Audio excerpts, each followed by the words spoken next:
I guess I'm starting. My name is Chris Lund. I'm a professor at Wayne State University Law School.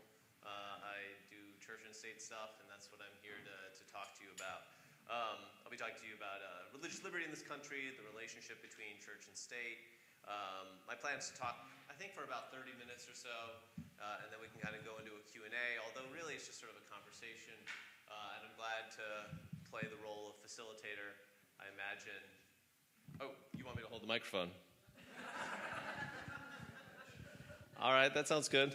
So not something I used to hearing my voice on this amplified. Is this about right? All right. So I'm glad to play the role of facilitator, but I also probably understand you don't get much of a chance to talk about these kinds of things among yourselves. So I'm glad to just sit and listen. So why don't we start at the beginning here? Our Constitution, the American Constitution, was written in 1787, 240 years ago. The First Amendment to the Constitution was passed in 1789 by the first Congress. It reads like this: Congress shall make no law respecting an establishment of religion or prohibiting the free exercise thereof. And so there are two provisions in the United States Constitution explicitly addressing religion. Congress can't make any law respecting an establishment of religion, and Congress can't prohibit the free exercise of religion. So this is the American experiment, right? In this way, America differs from other countries at the time: free exercise and disestablishment. So the background is this: established churches were common in Europe and America at this point in history.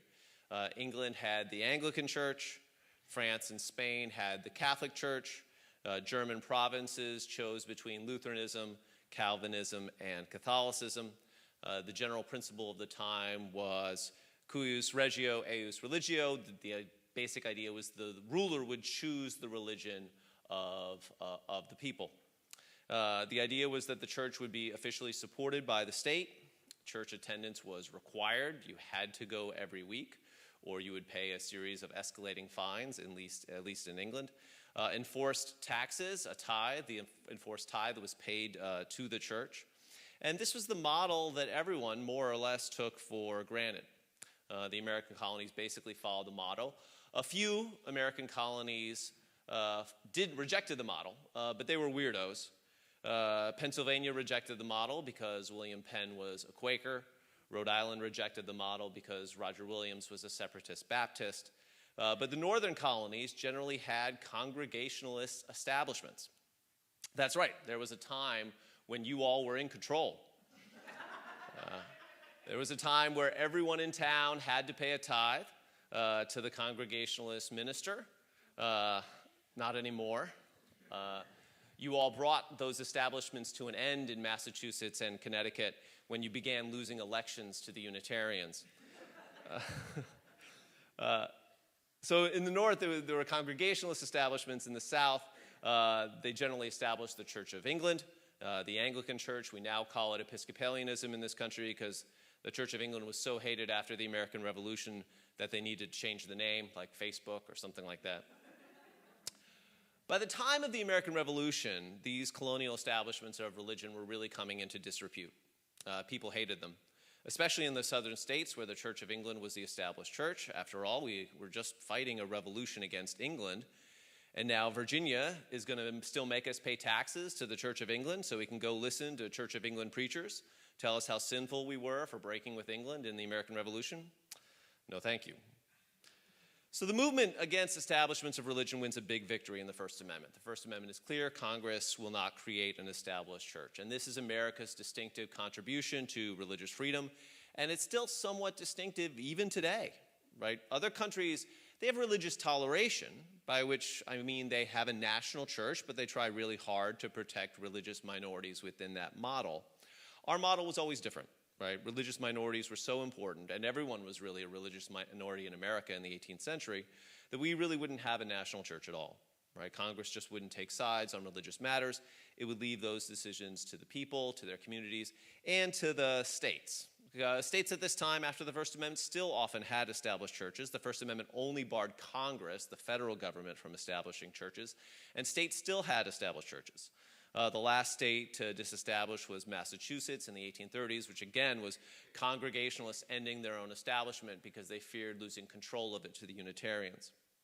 The Establishment Clause didn't apply to the states until after the Civil War, until after the passage of the 14th Amendment, which was part of the Reconstruction Amendments. Things changed significantly in the 19th century. The law didn't change much, but the country did. There was a rapid increase in the religious diversity of the country. The Millerite movement, which became the Seventh-day Adventists, the spiritual movement, the Fox Sisters, the Shakers in Shaker Heights, Ohio, which is where I'm from, the Oneida Society, the Christian Scientists. Three movements become central to the course of American religious liberty: Catholics, Mormons, and the Jehovah's Witnesses. So we should start with Catholicism, I think. In the 18th and 19th centuries, and well into the 20th century, right, John F. Kennedy, Catholics are widely disliked by Protestants. Centuries of bad blood, of course, a common hatred of Catholics was probably the only thing that Protestants could agree on. But in the 18th century, Catholics were hated, but they weren't really feared. They made up less than 1% of the population. They just didn't matter very much. Yet in the middle of the 19th century, there begins to be heavy immigration, heavy Catholic immigration from Ireland, from parts of Eastern Europe. Protestants and Catholics begin to fight it out. Maybe you've seen that Scorsese film, Gangs of New York. They fight it out everywhere, especially in the public schools. Public schools at the time, which are newly developing at the beginning of the 19th century, they teach a generic sort of Protestantism. But the newly arriving Catholics completely reject that. Catholic school children are punished, they're whipped, they're expelled for refusing to read Protestant editions of the Bible or pray Protestant prayers or sing Protestant hymns. This is where the extensive network of Catholic parochial schools comes from. This leads immediately to another controversy. Catholics want public support for their private schools. They want the government to pay some for the private schools that Catholics are maintaining. Catholics say, we're paying for your public schools, which are effectively Protestant schools. Why can't you pay something for our schools? The ensuing controversies become riots. It's the closest thing there is to a religious war in this country. In New York, mobs attacked the home of the Catholic bishop. They burned down St. Patrick's Cathedral. Similar stories in Philadelphia and Cincinnati. Eventually, the resolution is that Catholic schools are denied funding across the board. Many states put language in their state constitutions saying that sectarian schools, by which they mean Catholic schools, are just ineligible for government funds. The Mormon Church, too, offers a test to the prevailing 19th century Protestant consensus. Around 1830, Joseph Smith claims that an angel helped him find a set of golden plates that had been buried near his home. The plates become translated. They're the Book of Mormon. The early Mormon Church practices polygamy and faces persecution in part because of it. To avoid persecution, Brigham Young moves the growing Mormon population out west, out to Utah. Although the Mormons are basically alone in Utah, which is not a state but a territory, and Congress generally makes the rules for federal territories, and Congress decides it wants to end polygamy. In 1878, the Supreme Court upholds the first polygamy convictions of Mormon leaders. It's the first Supreme Court case. It's the first case that goes to the United States Supreme Court about the meaning of the First Amendment and how much protection the First Amendment gives to the free exercise of religion. The court doesn't protect the Mormons. Religious beliefs, the court says, are protected, but religious acts aren't. And polygamy is an act, and it can be criminalized. Even so, the court doesn't really believe. This always happens when I'm teaching, too. Even so, the court doesn't really believe in this line between beliefs and acts. About a decade later, the court upholds test oaths. Now you can't even believe in polygamy, or at least if you want to be able to vote, or if you want to be able to hold office. Still, the Mormon Church won't give up on polygamy. Congress steps it up. Congress revokes the charter of the Mormon Church, which means that it's not legally allowed to operate. It seizes all of the church's property and creates the new public schools in Utah out of it. And all of it is upheld by the Supreme Court.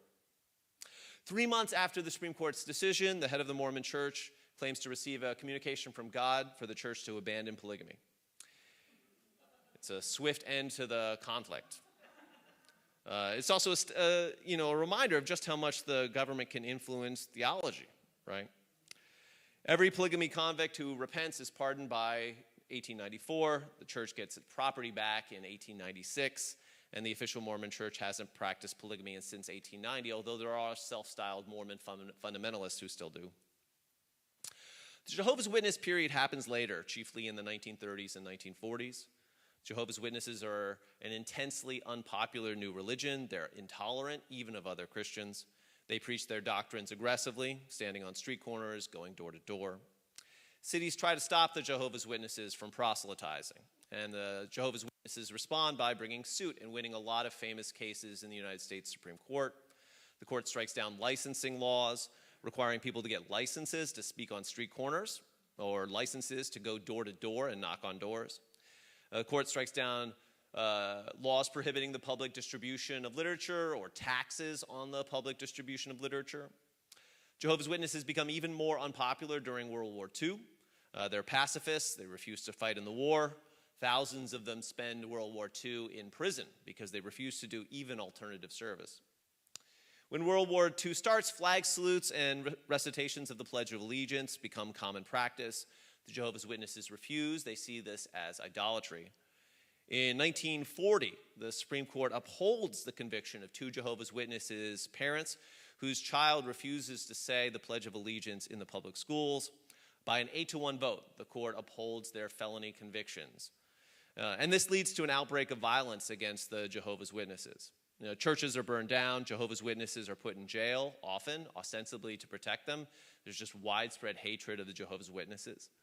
One large group of Jehovah's Witnesses is basically just driven county to county, through Mississippi, through Louisiana, and into Texas. A local sheriff, when he's asked why he's running the Jehovah's Witnesses out of town, which is just something you could do, apparently, in the 1940s, he said, they're traitors. Then the Supreme Court said so. Ain't you heard? 3 years later, aware of what it set in motion, the Supreme Court reversed course in a famous case called West Virginia versus Barnett. In 3 years on the Supreme Court, the Jehovah's Witnesses have gone from having one vote to having 6 on this issue. Part of it is 2 new justices, but part of it is that 3 justices changed their minds. The court says the government can't force Jehovah's Witnesses to say the pledge or do the flag salute, which is going to be an important precedent for the school prayer cases in the 1960s. So I'm about to finish with the history stuff. One final thing about it. I said before that the Protestant Catholic conflicts of the 19th century were the most intense religious conflict that the country's ever seen, and I need to amend that.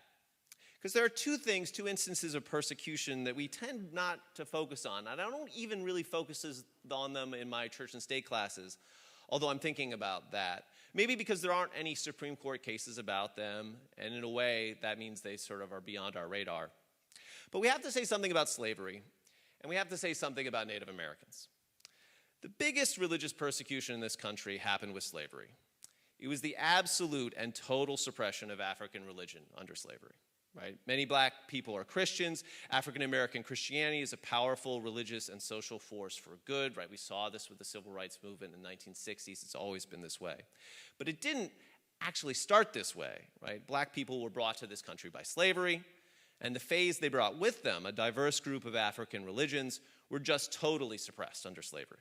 Suppressed so effectively that there's very little trace of it now and very little memory of it. And second, Native Americans. Congress in the 19th century had programs sending Christian missionaries to Native American reservations. Congress paid for that, believing that Native Americans needed to become civilized, as Congress defined civilized, of course.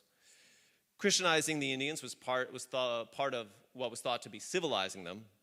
And there are many disturbing parts to this history, but we can't forget the religious element. Right? This is complicated stuff, of course. Missionary work still happens today. Lots of missionaries do good things. But the missionary work then was part of a comprehensive effort designed to eradicate Native American identity, in a way to erase it, to erase those human beings in a way that sort of strikes us now, I think, as utterly indefensible.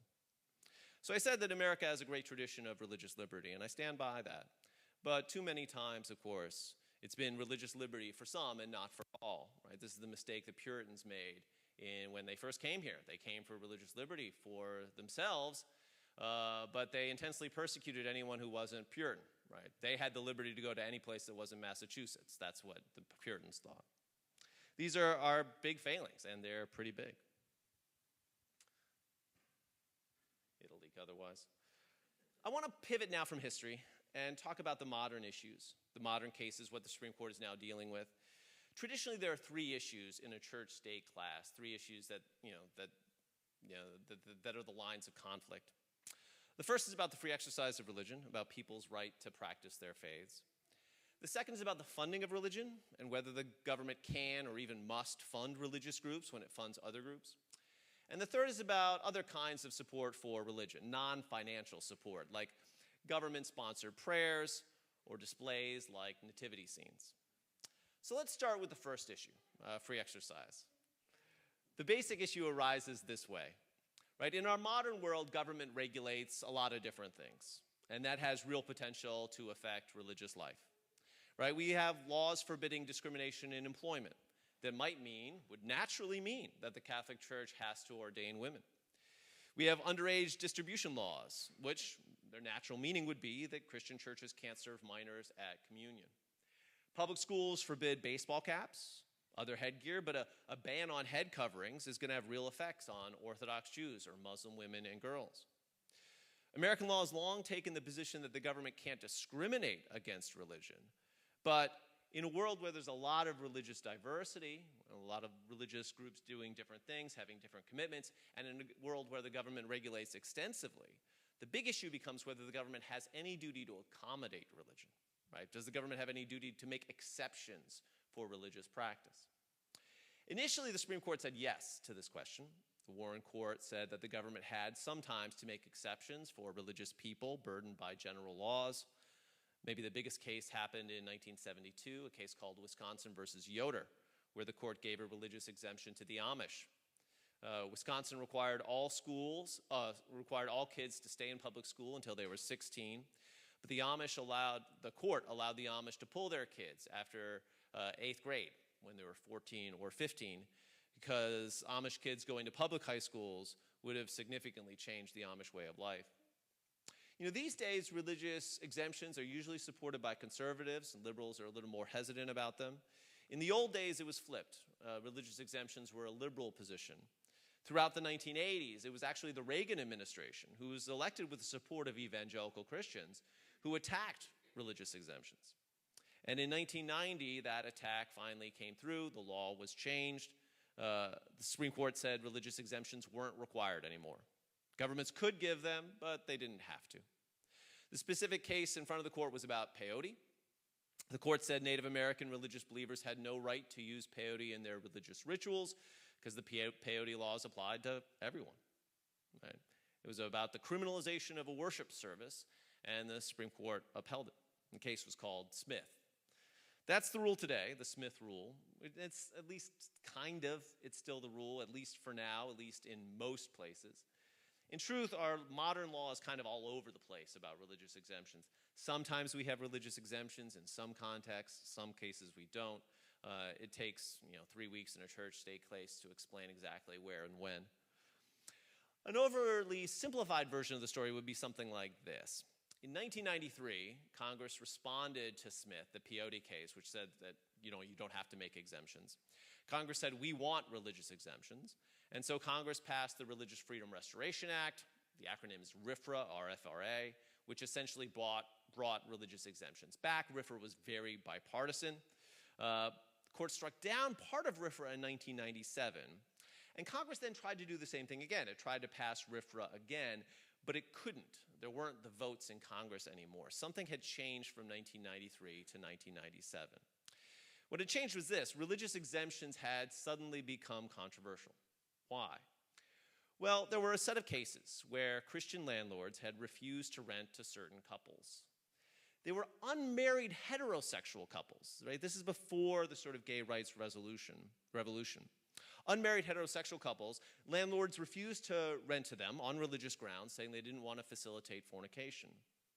Those claims lost, but groups on the left, the civil rights movement, became suddenly wary about religious exemptions. The gay rights movement at this point is beginning to take off. The civil rights movement recognizes this, worries, begins to see how religious exemptions could undermine important civil rights protections. That issue is obviously still with us.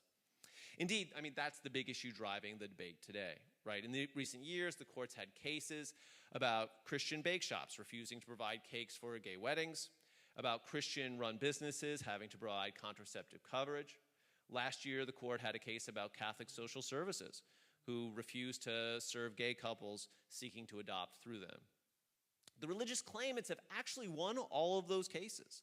Although they've been narrow victories in some sense, the court hasn't gone back on Smith. The rule still is that exemptions are not constitutionally required, that discrimination is forbidden, but exemptions aren't required. That's the Supreme Court's official position today. But even so, in places where exemptions are required by statute, that is by Congress usually, the courts interpreted those statutes very broadly. And where exemptions aren't required, where discrimination is the only thing that's forbidden, the courts adopted rather a broad understanding about what counts as discrimination. Right? In Masterpiece Cake Shop, the case about the Christian baker who refused to do a cake for a gay wedding, the court said the Christian baker, who was himself being accused of discriminating against the gay couple, the court said that the baker had himself been discriminated against because of certain hostile comments the judge made about them when he brought suit asking for a religious exemption. This last year has also seen the court take a slew of COVID-related cases where churches have challenged quarantine orders requiring them to close. Early on, churches lost those cases, 5-4. But everything changed kind of overnight when Justice Amy Coney Barrett replaced Justice Ruth Bader Ginsburg. Churches began winning the cases. Arguments that failed before now succeeded.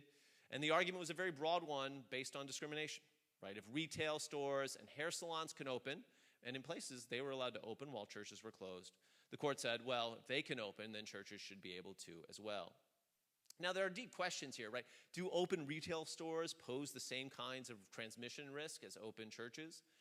I'm not sure. People don't stay in retail stores as long as they stay in churches often, but maybe. It's complicated. But you see this broad theory of discrimination being able to take off. And you also see a lot of the Supreme Court justices having very different ideas about how much deference authorities should get in the case of a pandemic, right? There's some justices, the liberal justices and Chief Justice Roberts, willing to give the government great deference, and a lot of the conservative justices not. So let me now turn to the other clause, the Establishment Clause, right? The Free Exercise Clause involves issues of government regulating religion. The Establishment Clause involves issues of government support for religion. Financial support of religion was one of the very few issues that the framers openly considered, that they openly talked about at the framing of this country. Lots of times in constitutional law, we're sort of applying the law to a set of facts that the framers had no reason to consider, right? Does thermal imaging violate the Fourth Amendment? Is that a search if the government uses thermal imaging technology against you? Well, that's not something the framers could have ever considered. They didn't have that technology. But religious dissenters complained bitterly that they had to pay taxes to establish churches they didn't belong to. In 1784, Virginia considered a tax assessment where each person had to pay a certain amount of tax money to their church. You got to choose your church. That was kind of nice, I guess. It was an establishment of religion, but it wasn't non-preferential. It didn't prefer any one church over another. You got to choose the church your tax money would go to. Even so, James Madison and a coalition of Baptists and Presbyterians, other Protestant dissenters, opposed it. Madison wrote his famous memorial and remonstrance, explaining why religious taxes had to be strictly off limits. Right? Religion had to be voluntary to be real. Right? This is an important Protestant concept that comes out of that insistence comes out of the Reformation. Established churches degrade religion. Religious establishments hadn't helped unite people or helped with governing them. They'd only led to bloodshed. Madison wins the day. Virginia rejects his bill. And having won that fight in Virginia, Madison wins the same fight when the Constitution's proposed, and Madison proposes what essentially becomes the Establishment Clause. We talked earlier about 19th century disputes over funding, about how Catholics sought and usually didn't get government funding for their own schools. In the 1950s and 60s, the court turns this into a constitutional principle. Right? The court holds there are constitutional limits on the government's ability to fund religious schools, even when the aid is part of an even-handed program of funding all private schools, religious or not. Part of it is a fear of Catholicism. Right? These aid programs ended up aiding Catholic schools much more than anyone else because Catholic schools had set up this extensive network of parochial schools in the 19th century. Part of it was a matter of race, and I think there are some historians now sort of testing this out a little bit. The court at this point in history is trying to integrate the public schools, and it's worried that if, about funding religious schools, which will, further encourage white people to abandon the public schools. And part of it, though, is this deep constitutional principle, this deep moral principle that the government shouldn't be aiding religion. The court goes back and forth on this issue about when the government can and can't fund religion. Basically, from 1972 to 1986, the court takes 15 cases, about one a year. And there's a slow pattern. The court slowly becomes more willing to accept aid as long as that aid is even-handed. Right? As long as religious schools are receiving funds on the same terms as non-religious ones, the court begins to see that kind of aid as being okay. In 2002, the court makes the big move. It approves the Voucher Program, a voucher program in the Cleveland public schools, or not the public schools, I guess, but the Cleveland schools, which says, and the court says, as long as the court isn't being preferential toward religion, as long as religious groups are receiving this funding on the same terms as non-religious groups, there's no constitutional problem. But this kicks off another issue. The court has now said that religious groups can be funded like other groups. Do they have to be? Right? If the government funds non-religious organizations, might religious organizations have a constitutional right to receive the funding? That's been the big issue now, and the court has decided 3 cases in the last 5 years about it. The court's gradually moving to the position that equal funding is not just allowed, but required. That is, if you fund non-religious groups, you have to fund religious groups on equal terms. The first case of the 3 involved playground equipment. Right? It was actually not a 5-4 decision. It was a 7-2 decision. The supermajority of the court agreed on it. It involved playground equipment. Missouri had a program of giving money to resurface school playgrounds for both public and private schools, but Missouri excluded religious schools from getting any of the money. And the court said, no, you have to include religious schools in this program. But the big case, and it's in front of the Supreme Court right now, it'll be decided in June, is about whether if you give vouchers to secular private schools, do you have to give them to religious private schools? This doesn't just give religious schools money for rubberized playground material. It gives religious schools money for what's going to be a religious education. And we'll see what happens. I mean, I think the most likely result is that the court is going to decide on a strict rule about equality, right? That if you fund non-religious groups, you have to fund religious ones on the same terms. I mean, essentially, the court will have gone full circle from the 1960s, where it said that some amount of discrimination was required, that the government had a duty not to fund religious entities no matter what, and now it's going to say the Constitution is sort of has a meaning that's 100% opposite of what it did in 1960. Finally, the third category of cases, non-financial promotion of religion, prayers cases, symbols cases. In the 1960s, as you might know, the court said that public schools couldn't have devotional religious exercises. The government has to be neutral on religion, can't take positions on religious questions. That means no Bible reading in the public schools, no prayers over the loudspeakers. The government can't support religion. Even so, the court over time recognized exceptions to that principle. Congress, for example, has chaplains and has had chaplains since Congress started. That looks like governmental support for religion. The court kind of acquiesced in it.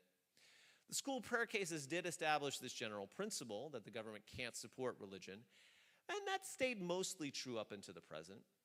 Conservatives have attacked the school prayer cases, but they were affirmed and really extended in the 1990s. The court said public school districts couldn't have graduation prayers, and in another case, the court said they can't have prayer at football games either. The court hasn't been resolute about this. The court, for example, has indicated it would uphold the Pledge of Allegiance, and remember the Pledge of Allegiance has the phrase "under God" in it. The court thinks, well, that's too minor to matter. But inside the school, the idea that the government can't endorse religion has been pretty absolute. Outside the schools, it's really less clear. The court has said legislative prayer schemes are okay. The court said that some holiday displays are okay as long as they're not too denominational. The courts upheld Ten Commandments displays as long as they weren't recently split up. There's a lot of weird line drawing in all of these cases. Most recently, in 2018, the court upheld a World War I memorial cross on government land in Maryland, a cross that Maryland maintained. In all those cases, the court has sort of said the same thing. Yes, the government can't favor religion. That is the principle, but this isn't favoring religion, or it's not favoring religion all that much. At the same time, the court has struck down government-sponsored religion in public spaces. It's also moved to protect private religious speech in the public schools and in other public places. These are the equal access cases. They go back to a case in 1981 where the University of Missouri had a policy allowing student groups to meet. They could meet and use school facilities, but the University of Missouri wouldn't allow a religious group, an evangelical group named Cornerstone, to use school property. And the Supreme Court struck this down, said, you can't discriminate against religious groups. If you're going to allow other student groups to use the property, you have to let the religious ones use it as well. There's sort of a tidy line here, if the court wanted there to be a tidy line, right? That religious speech by the government is unconstitutional, but religious speech by private speakers is constitutionally protected. I think both sides recognize what the line is now, but they try to manipulate the line, right? So, people on the left will say that all religious speech in the public schools, it's really government speech, and therefore it's unconstitutional. Some conservatives suggest that, it's all private speech, and therefore it's all constitutionally protected. There's actually a case about that this term, about a high school football coach who wants to pray at the end of football games on the 50-yard line, right? While the students are on in the bleachers and the high school players are still on the sidelines. He says it's private speech because he's just praying by himself, although the team seems to join him a lot. If he's acting on behalf of the government, it looks like he shouldn't be able to do that. If he's acting on his own, this is private, then he should be able to do it. This is a case that's going to get heard by the court in another month. Anyway, so these are the issues I think that are pending in front of the Supreme Court. It's been my brief tour of religious liberty in the United States. Been glad to be your tour guide. With that, I'll sort of open it up for comments, but really this can be a discussion. I might sit down, I don't know. Talk to each other as much as you talk to me.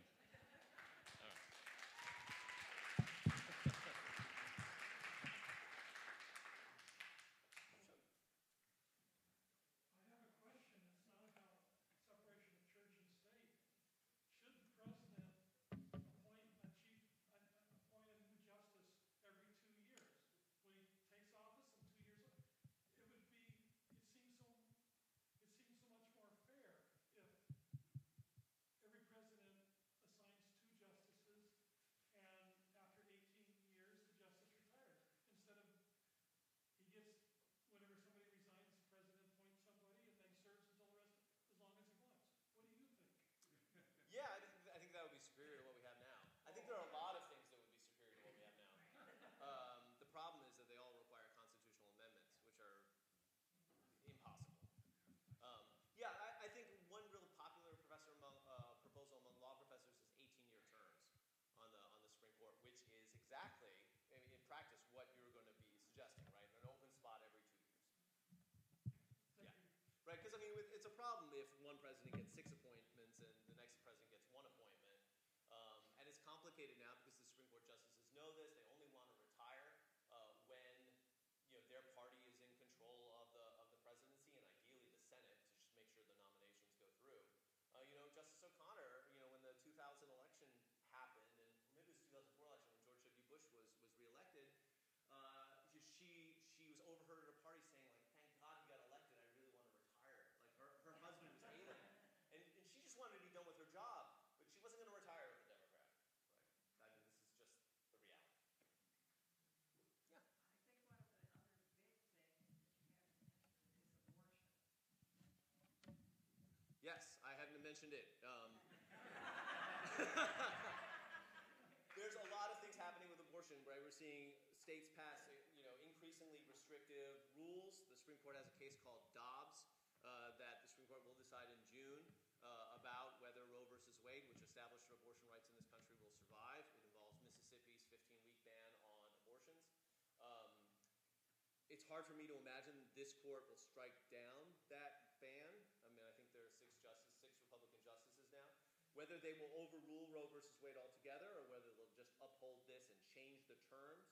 Roe versus Wade had said basically that a woman has a right to have an abortion at least up to the point of viability, which is about 23 or 24 weeks. Mississippi's law is clearly unconstitutional, as the rules have been laid out by the Supreme Court.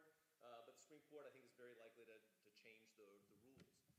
There's also these other kinds of laws that are happening, right? Texas passed SB 8, this very strange law that no one had ever seen the likes of, which forbade abortion after 6 weeks. But it did so in a very strange way. The government wouldn't come after you. Instead, it was private citizens who could sue you for having an abortion or for aiding or abetting an abortion. The enforcement of the law was entirely private, and that was done deliberately because it's very easy to sue the government for relief, to get a law sort of set aside. But the private enforcement nature of the law made it very difficult to challenge, and the Supreme Court had a couple of cases about that this fall. So yes, I mean, this is a hugely important issue. I've been on panels with people talking about abortion rights, and I was talking about religious liberty, and no one really cared what I had to say. Because, my issues are important, but they're not as important as some of the other things the board might do. Yeah, Darcy? Wanted to thank you for coming. This is crucial to hear and to learn, and I find it somewhat disturbing that seminaries teach 0 of these classes. Like, we are not sent out into the state to do church with any background of this. Thank you for the motivation for writing the Dean of Academics.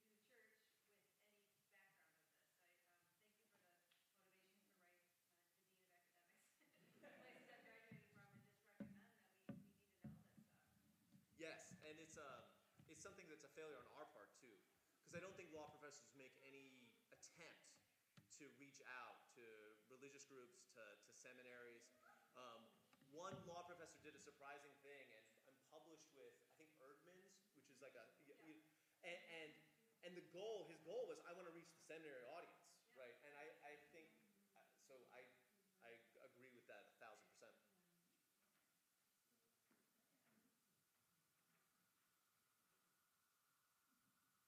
Sure, and you don't have to ask questions. You can just say things. I'll start butting in, don't worry. So I grew up in the South and remember,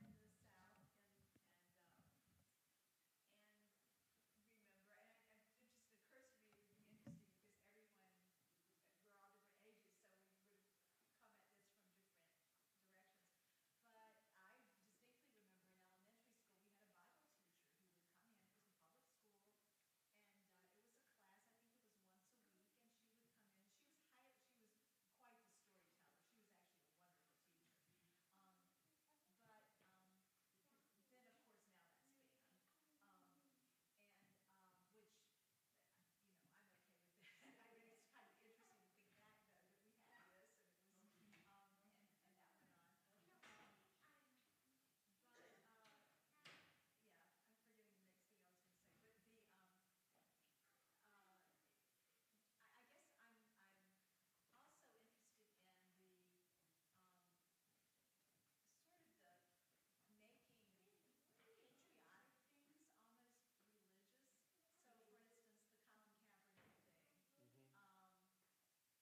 some of the Supreme Court, the Supreme Court cases about religion in the 1960s, 70s, and 80s, they all involved Protestants and Catholics.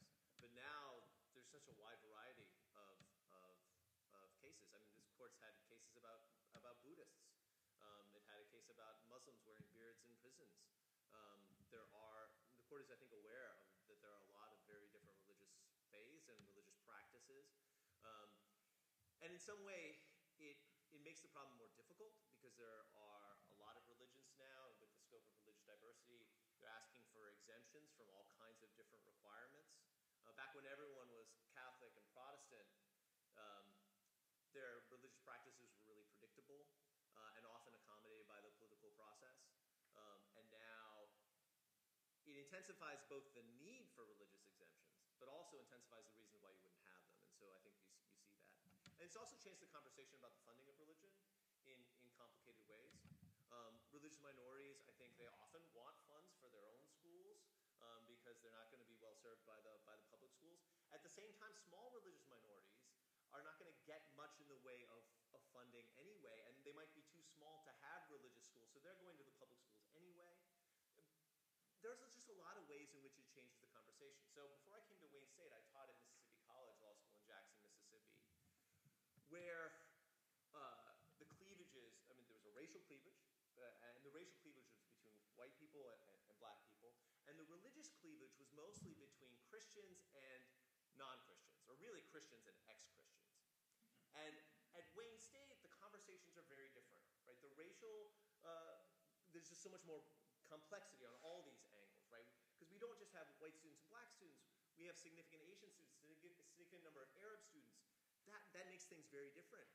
When I first taught my church state class at Wayne State, it was very small. They didn't know me yet. I only had 5 students. And the person who was vigorously defended the idea that the government should be able to put up a creche, a nativity scene, was a Muslim student who thought, the government should be able to take this position. And when you ask them what they think a creche means or what a nativity scene sort of symbolizes to them, they have a very different kind of answer. And I do think as America moves more towards looking like Detroit than looking like Jackson, Mississippi, all these conversations change. Yeah.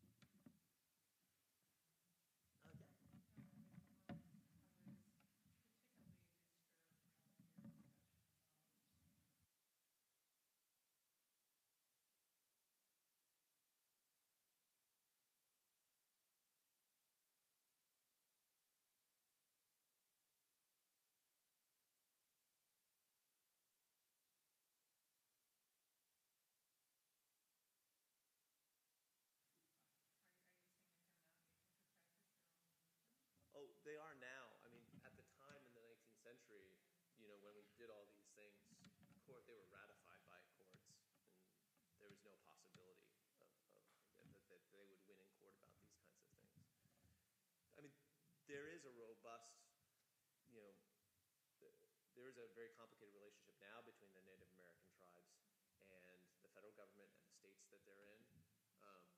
In a strange way, the Supreme Court's actually pretty receptive to it, even the conservatives. There was a case called Mcgurk versus Oklahoma a couple of years ago, where the court sort of recognized that I think basically a third of western Oklahoma is part of an Indian reservation. And it was a very, very powerful ruling in favor of Native American tribes. But the background of it is that, Native American culture was just thoroughly destroyed by.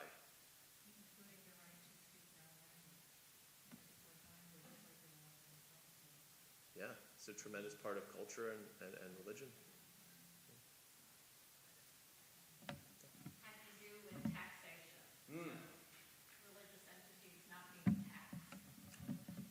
At what point, who decides when they're becoming political? Is that the IRS, or how does that get tested? Right, so churches are exempt under 501c3, which means they don't pay tax, your donations to them are tax exempt. As part of that, 501c3 imposes limitations on what churches can do. They can't endorse political candidates from the pulpit. There's certain restrictions that are placed on them in terms of what they can do to support candidates, electioneering, and those kinds of restrictions. Yeah, they're pretty complicated. There are some helpful guides that are put out by nonpartisan organizations that try to explain to religious organizations what they can and can't do. Denominations will also put out those kinds of things to tell their individual congregations what they can and can't do. I mean, the basic line is that you can take positions on issues, but you can't take positions on candidates. And you can take positions on candidates as individuals, right? If Darcy were to tell us right now what she thinks, I think that would be fine. But if she were to get up in the pulpit and say, you should vote for this person, that's going to be a problem. And now there's been a push. Conservative religious organizations, I think in the last 10 years, have been pushing these rules a little bit. And they've been trying to figure out whether the IRS will come after them if they say things in the pulpit. They have, I think Pulpit Sunday is like a day every year where they really try to encourage conservative religious organizations to actually say in the pulpit who to vote for, sort of daring the IRS to go after them. The IRS really doesn't want to go after them because I think the line is very hard to figure out. This is very political. It's going to look like persecution if the Biden tax people go after a set of Republican churches. And so there's a little game of chicken going on. And also with the voting thing, I found that interesting when they were talking about, in a lot of the African American churches, people going directly from church to the polls. Mm-hmm. But I guess there's that fine line that as long as they're not told to whom they should vote, for whom they should vote, that's okay. Yeah, I shouldn't make it seem like it's conservative churches that are at the most risk here. I mean, the black Protestant churches. Yeah. I mean, yeah, they take the church remains a bus for you to drive after church to the poll. I mean, a lot of the in the 1990s, the IRS thought about going after this, and the reality is they're going after African American Democratic churches in urban areas, and like that's another, that. So I mean, there's some nonpartisanness to this. What about saying we pay taxes? Our family has to believe they pay taxes, so why can't they support all the churches, are all the people who pay taxes? And I guess that's one way they think of non-public schools. Mm-hmm. The people supporting the community are paying taxes in the community. So they feel that they should be getting some of that tax money for what they want to do. Yeah, I mean, I think Catholics in the 19th century said this, and a lot of people will say it today, right? I'm being double taxed, right? I'm paying for public schools to educate other people's children, but I'm paying the full freight for me to pay.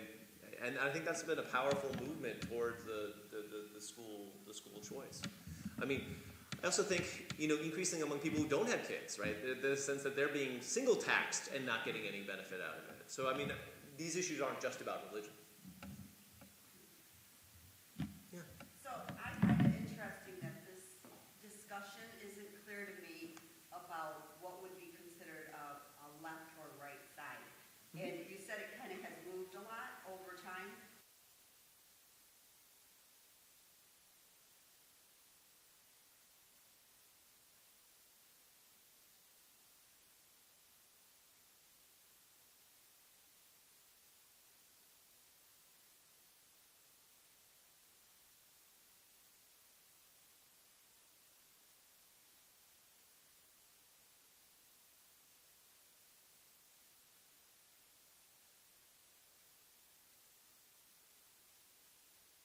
I think that's right. I think that's probably my nature, right? That as a professor and maybe as a moderate, I tend to try to get people to think of these things in terms of what the principles should be, rather than what will aid, a particular political party.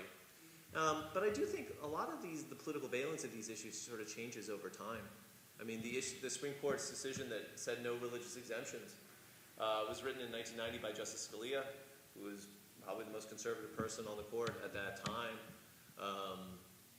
Nowadays, religious conservatives are the ones who are arguing for that decision to be overruled. So, I mean, I think, things just change over time. And the big story there, of course, is, I think Justice Scalia, who was a conservative Catholic, never imagined that he would be in the minority, that his views about issues of sexual morality, for example. I don't think he ever suspected that those would be extreme minority positions now.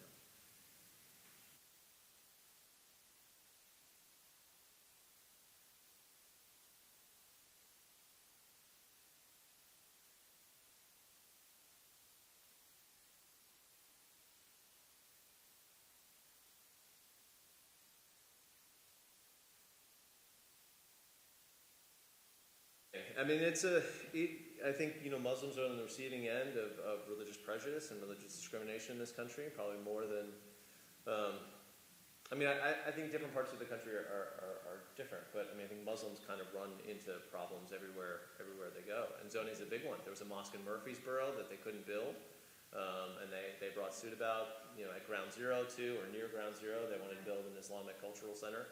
This was going to be interfaith, but there was a huge outcry about that.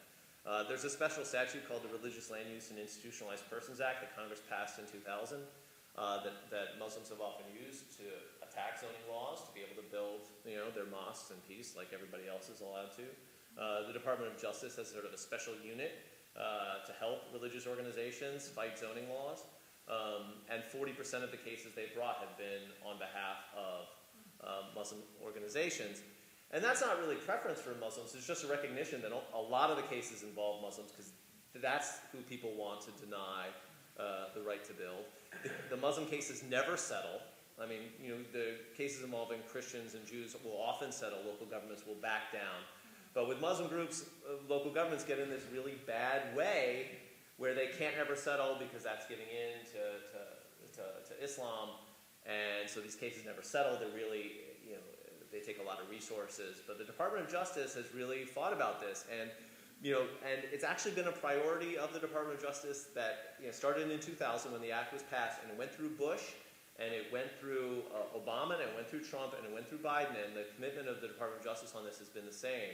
And that's really important. There's this one guy at the Department of Justice, Eric Treen, who's in charge of the unit, and he has been there since 2000. And this has been a commitment of his. He's an evangelical Christian, but he has been very strong on the rights of Muslims. And it's a testament, I think, to faiths working together and recognizing what's going on.